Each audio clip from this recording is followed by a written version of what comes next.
8 માહિતીનું પૃથક્કરણ અને અર્થઘટન. આ સોપાનમાં મેળવેલી માહિતીનું ગુણાત્મક કે આંકડાશાસ્ત્રીય પ્રયુક્તિ વડે પૃથક્કરણ કરવામાં આવે છે. યોગ્ય આંકડાશાસ્ત્રીય પ્રયુક્તિ પસંદ કરવામાં સંશોધનના હેતુઓ, વ્યાપવિશ્વનું સ્વરૂપ, ઉપયોગમાં લીધેલી નમૂના પસંદગીની પ્રયુક્તિ, લીધેલા નમૂનાનું કદ વગેરે બાબતો નજર સમક્ષ રાખવી જોઈએ.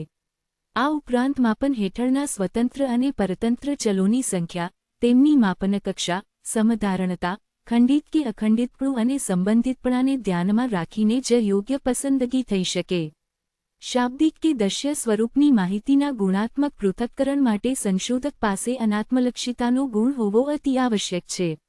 રચવામાં આવેલી ઉત્કલ્પનાઓના સ્વીકાર કે અસ્વીકાર અંગેના નિર્ણયો માહિતીના પૃથક્કરણો પરથી લેવામાં આવે છે, જેના પરથી અભ્યાસના હેતુઓના સંદર્ભમાં અર્થઘટનો કરવામાં આવે છે અને તારણો તારવવામાં આવે છે.